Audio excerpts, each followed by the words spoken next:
വചനവീതിയിലേക്ക് സ്വാഗതം.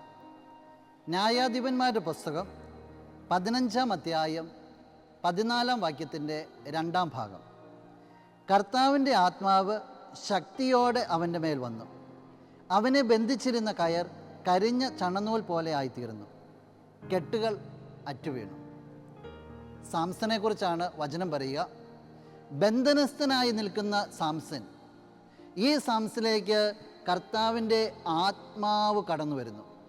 ആത്മാവിൽ നിറഞ്ഞ നിമിഷം അവൻ്റെ ബന്ധനത്തിൽ നിന്നെല്ലാം അവൻ വിടുതൽ പ്രാപിക്കുന്നു.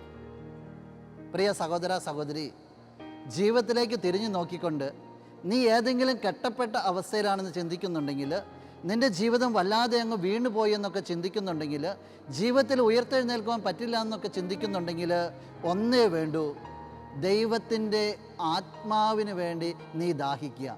ദൈവ ആത്മാവ് നിന്നിൽ നിറയുന്ന ദിവസം നിന്നെ പിടികൂടിയിരിക്കുന്ന എല്ലാ ബന്ധനങ്ങളും ആ നിമിഷം അറ്റുവീഴും. നീ സ്വതന്ത്രനാകും, സ്വതന്ത്രയാകും. അതനുഭവിക്കുവാൻ നിനക്ക് സാധിക്കട്ടെ. നമുക്ക് പ്രാർത്ഥിക്കാം. നല്ലവനായ കർത്താവേ, ഈ വ്യക്തിയുടെ ജീവിതാവസ്ഥകൾ ഏത് തന്നെയാണെങ്കിലും നിൻ്റെ ആത്മാവിൻ്റെ നിറവിനാൽ ഈ വ്യക്തിക്ക് സ്വാതന്ത്ര്യം കൊടുക്കണമേ എന്ന്, വിടുതൽ കൊടുക്കണമേ എന്ന് അപേക്ഷിക്കുന്നു. ആമേൻ.